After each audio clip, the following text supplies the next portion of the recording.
नमस्कार दोस्तों, स्वागत है आप सभी का आज के इस वीडियो में, आज की इस कक्षा में। आज हम लोग डिस्कस करने वाले हैं भारत में चीतों को लेकर के अभी हाल-फिलहाल में जो खबर आ रही है, ठीक है? ये खबर क्या है? दोस्तों, इस वीडियो में हम आगे बढ़ें या हम आगे चर्चा करें उसके पहले आप सभी इसे सभी दोस्तों के साथ शेयर कर दीजिए और अपने-अपने सभी दोस्तों के पास इसे पहुँचा दीजिए, ठीक है? तो आइए हम जानते हैं कि भारत में चीतों को लेकर के स्थिति क्या है। तो उसके पहले मैं आपको थोड़ी-सा इंट्रो दे देता हूँ चीतों के बारे में। एक्चुअल में देखिए क्या है दोस्तों कि हमारे भारत में लगभग 1950 के बाद चीता से घोषित कर दिया था कि भारत में अब चीता नहीं है, ठीक है? यानी चीता मुक्त घोषित कर दिया गया था भारत को सरकार द्वारा। फिर अभी हाल-फिलहाल में दोस्तों अभी हाल-फिलहाल के कुछ वर्षों में हमने अफ्रीका महाद्वीप के नामीबिया से कुछ चीतों को भारत की धरती पर पुनः लाया है। यानी हम कह सकते हैं कि चीता को पुनः पुनर्वास कराया है और इन्हें मध्य प्रदेश के कूनो नेशनल पार्क में हमने जो है इनके संरक्षण की व्यवस्था करी है। लेकिन प्रॉब्लम क्या है कि दोस्तों अभी एक जलाशय के पास में एक छोटा-सा शावक था, छोटा-सा बच्चा था जिसका नाम था पवन, ठीक है? उसे उसका नाम पवन रखा गया था। तो अभी हाल-फिलहाल में ऐसी खबर आ रही थी कि वो उसकी जो है तालाब में, जलाशय में डूब कर के मौत हो गई, ठीक है? यानी वो मृत पाया गया था तालाब में ही, तो अनुमान ये लगाया गया कि इसकी जो है डूब करके मृत्यु हो गई है। अब यहाँ पर एक और सबसे बड़ी समस्या है कि यहाँ पर जो है तेंदुओं का भी कहीं न कहीं वर्चस्व ज़्यादा है। तो तेंदुओं का वर्चस्व ज़्यादा होने के कारण इनमें आपसी संघर्ष होता है और जो है कई बार शिकार चीता जो है शिकार करके भी भूखा रह जाता है। तो आइए जानते हैं क्या स्थिति है, किस तरीके से भारत में क्या-क्या चल रहा है। तो अभी हम देखेंगे दोस्तों कि मध्य प्रदेश में एक पवन नाम के चीता की मौत हो गई है, ये अभी मैंने डिस्कस कर ही दिया है। नामीबिया से लाए गए थे एक पवन जो है, ये चीता नामीबिया से लाया गया था, ठीक है? और कुछ सप्ताह पहले अफ्रीका से लाए गए चीता गामनी, चूँकि एक मादा चीता है ये, इसके 5 महीने के बच्चे की मौत कूनो नेशनल पार्क में हुई थी और मृत चीते को जलाशय के पास पाया गया, इसलिए ऐसी संभावना जताई गई कि कहीं न कहीं इस जो है चीते की मृत्यु डूबने से हुई है। ठीक है, इस चीते की मृत्यु किससे हुई है दोस्तों? तो ऐसी संभावना जताई गई कि इस चीते की भी मृत्यु जो है डूबने से हुई है। अब केएनपी में यानी कूनो नेशनल पार्क में जो है तेंदुओं की संख्या एवं घनत्व काफी ज्यादा है, मतलब यहाँ पे तेंदुआ बहुत ज्यादा है। और दोस्तों चीता एक ऐसा जानवर है, ऐसा शिकारी जानवर है चीता, जो शिकार बहुत तेजी से करता है, तेजी से भागता भी है, लेकिन अपने शिकार को बचा पाने में सक्षम नहीं होता है ना? ये देख रहे होंगे ये चीता, है ना? इसी प्रकार से तेंदुआ दिखता है दोस्तों। तो ये अपने शिकार को बचा पाने में सक्षम नहीं होता है और ऐसी स्थिति में क्या होता है कि अन्य जो शिकारी जानवर हैं वो इसके शिकार को छीन करके ले जाते हैं और ऐसी भी स्थितियां बन जाती हैं कि चीता कई दिनों तक भूखा रहता है या फिर भूख मर जाता है। ठीक है, ये भी घटनाएं होती है। इसीलिए अभी हाल फिलहाल में निर्णय लिया गया है कि चीतों को जो है गांधी सागर वन्य जीव में स्थानांतरित कर दिया जाएगा ताकि इनके शिकार करने की जो शिकार करने में जो संघर्ष हो रहा है दोनों के बीच में, उस संघर्ष को दोस्तों कम किया जा सके, ऐसी जो है यहाँ पर व्यवस्था करने का प्रावधान किया गया है।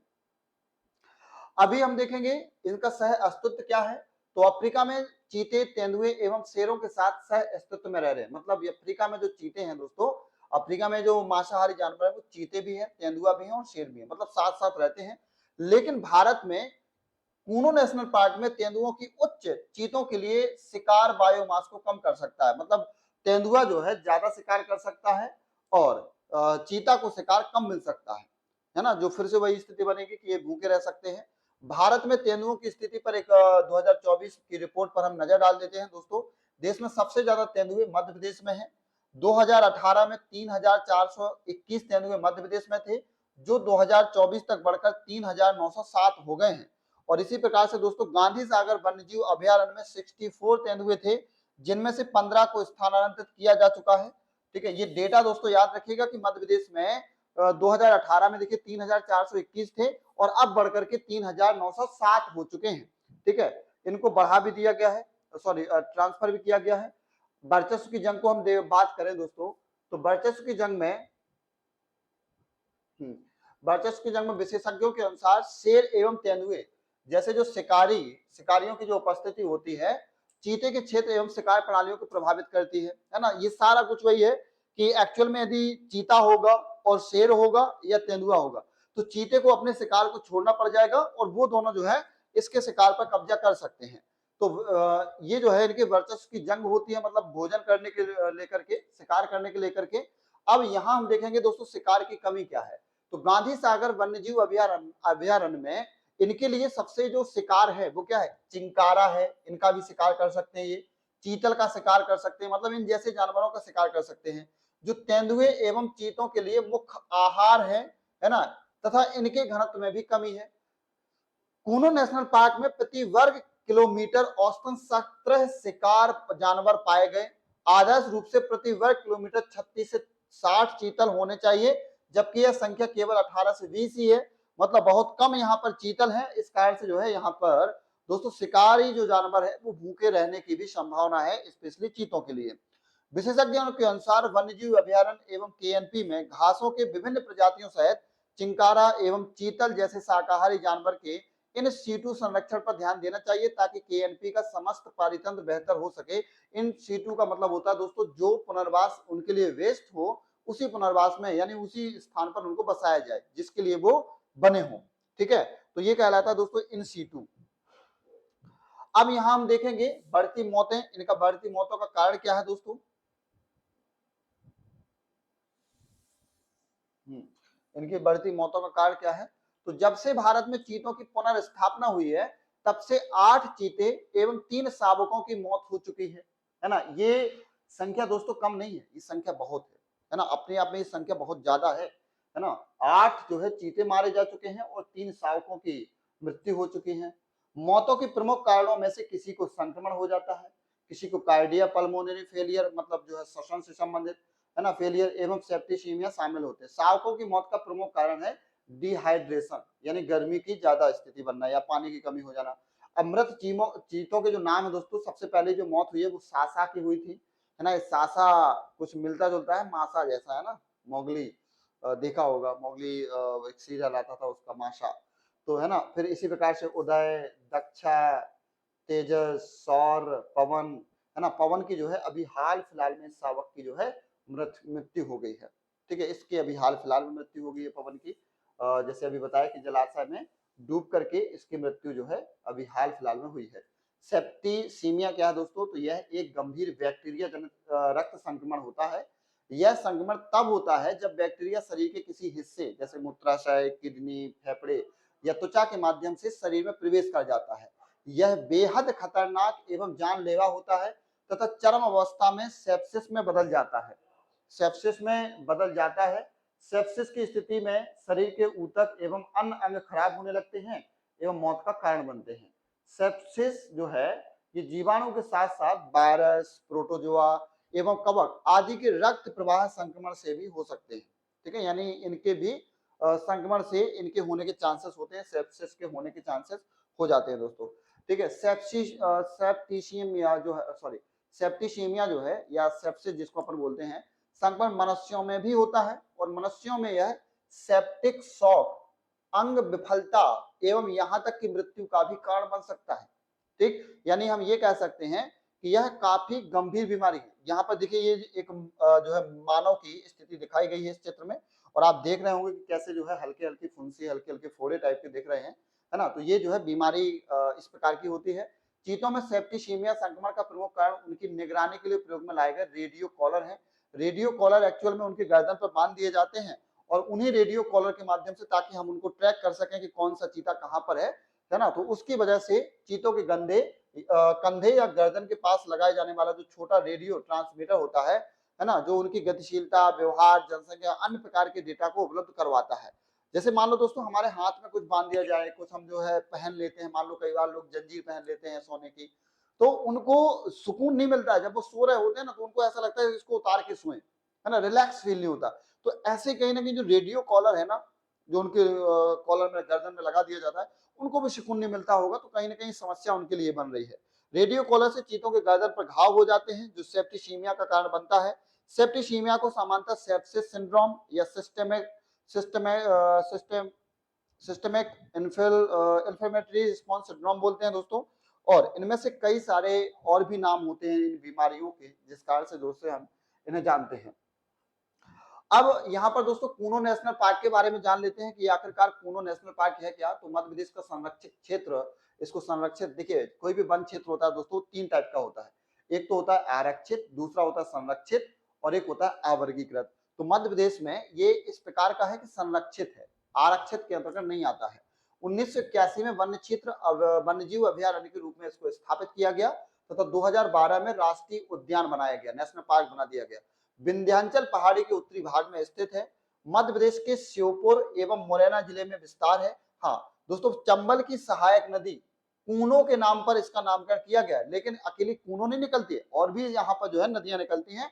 क्योंकि यहाँ पर कूनो नदी प्रमुख नदी है जो कि इस नेशनल पार्क के अंदर से ही प्रवाहित होती है, इसीलिए इसका नाम जो है कूनो अभयारण्य भी रखा गया है। ठीक है, अब यहाँ पर हम देखेंगे भेड़िया, नीलगाय, तेंदुआ, चीतल, बंदर जैसे जानवर के यहाँ प्रमुख रूप से पाए जाते हैं।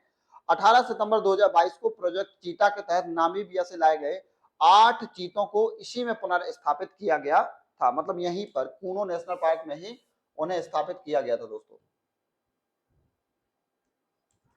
हाँ, तो यहाँ पर जो है स्थापित किया गया था। चलिए अगला है हमारा, बाद में दक्षिण अफ्रीका से 12 चीतों को यहाँ लाया गया था, यानी 8, 12, 20 हो जाएंगे। तो वर्तमान में यहाँ पर दोस्तों 12 चीते, क्योंकि 8 की मृत्यु हो गई है और 12 शावक है। गांधी सागर वन्यजीव अभयारण्य के बारे में जान लीजिए, जहां पर हमें इनको ट्रांसफर करना है गांधी सागर वन्यजीव अभयारण्य में। तो मध्य प्रदेश के मंदसौर एवं नीमच जिले में विस्तारित है। राजस्थान से सीमा साझा करते हैं गांधी सागर वन्यजीव, है ना। गांधी सागर हो गया, राणा सागर हो गया, जवाहर सागर हो गया। तो दोस्तों ये तीनों के तीनों जो है आपके राजस्थान की बाउंड्री से जाकर मिलते हैं। 1974 में इसे वन्य जीव के रूप में मान्यता दी गई, अभयारण्य के रूप में। चंबल नदी यहाँ से बीचों बीच गुजरती है। ठीक है, चंबल नदी जो है दोस्तों यहाँ से बीचों बीच गुजरती है। चीता के बारे में जान लीजिए दोस्तों, ये सब धरती पर हम देखेंगे कि सबसे तेज दौड़ने वाले जानवरों में इसको सम्मिलित किया जाता है। इसका साइंटिफिक नाम जो है दोस्तों एसिनोनिक्स जुबेटस है। वर्तमान में चीते की 2 प्रजातियां पाई जाती हैं, एक एसिनोनिक्स जुबेटस वेनेटिक्स, इसे हम एशियाई चीता बोलते हैं, और दोस्तों एसिनोनिक्स जुबेटस जो है अफ्रीका चीता है। यानी देखिए नहीं, सेम नाम है, वेनेटिक्स लग जाए तो ये एशियाई चीता है और वेनेटिक्स ना लगे तो ये अफ्रीका चीता है। बाकी देखो एसिनोनिक्स जुबेटस होगा तो ये अफ्रीका चीता है। एशिया में यह ईरान में पाए जाते हैं, क्योंकि दोस्तों भारत में तो 1950 के बाद ही विलुप्त हो गए थे। 1950 के बाद भारत में ये देखने को नहीं मिलते हैं। एशियाई चीते अफ्रीकी चीते की तुलना में थोड़ी सा दोस्तों छोटे होते हैं। अफ्रीका के चीते जो है वो बड़े होते हैं, जबकि यहाँ पर छोटे होते हैं। जो IUCN की रिपोर्ट दोस्तों, इसे जो है रेड लिस्ट में संकटग्रस्त श्रेणी में शामिल किया गया है, ताकि देखिए IUCN एक ऐसी संस्था है जो एक रेड डाटा सूची तैयार करती है और उसमें इसमें दोस्तों उन जानवरों को रखती है या उन प्रजातियों को संरक्षित, उनका नाम नोट करती है जो संकटग्रस्त होते हैं या जो संवेदनशील होते हैं या जो समाप्ति की ओर होते हैं, तो उनको जो है यहाँ पर सम्मिलित कर दिया जाता है। भारत में चीता विलुप्ति का रीजन क्या है दोस्तों? तो पहले तो मैं आपको बता दूं कि चीता विलुप्ति का जो सबसे पहला रीजन है, उसके मुझे 2 ही रीजन मिलते हैं। पहला तो होता है राजाओं द्वारा जमकर के शिकार करना, है ना। पहले के हमारे जो राजा महाराजा हुआ करते थे, ये सारा डेटा है, आप लोग यहाँ पर देख सकते हैं कि यहाँ पर दोस्तों चीतों का शिकार हमारे भारत में बहुत ज्यादा किया जाता था। पहले भारत के राजा महाराजा करते थे, फिर विदेशी लोग आए, उन्होंने किया, अंग्रेजों ने किया, तो लगभग लगभग भारत से ये लोग जो है विलुप्त होते ही चले गए, है ना। जिन्हें देख रहे होंगे अकबर के शासनकाल में 9000 से ज्यादा चीते पकड़े गए, जिन्हें शाही शिकार में भाग लेने के लिए प्रशिक्षित किया गया था।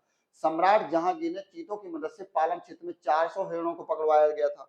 ब्रिटिश दौर में चीतों को बहुत ज्यादा शिकार तो नहीं किया गया, लेकिन कृषि के व्यवसायीकरण एवं परिवहन मार्गों के विकास ने चीते के प्राकृतिक आवास में कमी कर दी, जिससे वे विलुप्ति की ओर अग्रसर हो गए। तो मतलब ये केवल शिकार करना रीजन नहीं है, बल्कि हमने उनके स्थान को ही नष्ट कर दिया, तो मजबूरन जो है वो विलुप्ति की ओर जो है समाप्त हो गए। मध्य प्रदेश के राजा रामानुज प्रताप सिंह देव ने 1947 में भारत में दर्ज किए गए अंतिम 3 चीतों को मार डाला था। ठीक है, रामानुज प्रताप सिंह जो मध्य प्रदेश के राजा रह चुके हैं, इन्होंने अंतिम 3 चीतों को मार डाला था और इसी के साथ ही दोस्तों हमारे भारत में चीतों की समाप्ति हो गई। 1952 में भारत सरकार ने आधिकारिक रूप से देश में जंगली रूप से विलुप्त घोषित कर दिया कि अब भारत में चीते नहीं पाए जाएंगे। इस प्रकार बड़े मांसाहारी जानवरों में चीता एकमात्र विलुप्त होने वाला भारत में जानवर बन गया। अब इनकी पुनर्स्थापना के लिए दोस्तों देखिएगा कि 1949 से ही प्रयास किया गया कि इनको जो है पुनर्स्थापित किया जाए, 1949 में, और 1989 के बीच भारतीय चिड़ियाघरों में भी 25 चीते थे, जो संभवतः अफ्रीकी देशों से ही लाए गए थे। जो भारतीय चीते थे वो तो समाप्त ही हो गए थे। ठीक है। आंध्र प्रदेश का वन्यजीव बोर्ड जो 1955 में राज्य के 2 जिलों में चीतों की पुनर्स्थापना का सुझाव देने वाला पहला संगठन बना था कि भैया यहाँ पर भी लाए जाए। 1970 के दशक में ईरान से चीते मांगे थे, लेकिन ईरानी क्रांति हो गई, शासन सत्ता परिवर्तित हो गई, नहीं आ पाए। 2009 में जयराम रमेश की अध्यक्षता में वन एवं पर्यावरण मंत्रालय ने चीता पुनर्स्थापना के कार्य में तेजी दिखाई और कई जगहों का चयन भी किया, लेकिन नहीं आ पाए। अंततः दोस्तों सितंबर 2022 में भारत में चीतों को पुनर्स्थापित कर दिया गया, जिसमें राष्ट्रीय बाघ संरक्षण प्राधिकरण, जिसे हम बोलते हैं एनटीसीए, एवं मध्य प्रदेश के वन विभाग ने महत्वपूर्ण भूमिका निभाई और दुनिया की दोस्तों पहली अंतर महाद्वीपीय स्थानांतरण परियोजना के रूप में प्रोजेक्ट चीता जाना गया। तो दोस्तों ये थी हमारे चीता को लेकर के संपूर्ण वीडियो, संपूर्ण क्लास। इस क्लास के बारे में अपनी राय जरूर दीजिएगा कि आपको ये क्लास कैसी लगी। ठीक है। और इस क्लास को दोस्तों ज्यादा से ज्यादा लोगों तक शेयर करिए, ज्यादा से ज्यादा लोगों तक पहुंचाइए। मिलते हैं दूसरी नई वीडियो में, नई क्लास के माध्यम से। आज की वीडियो में दोस्तों इतना ही। नमस्कार। थैंक यू दोस्तों, थैंक यू सो मच।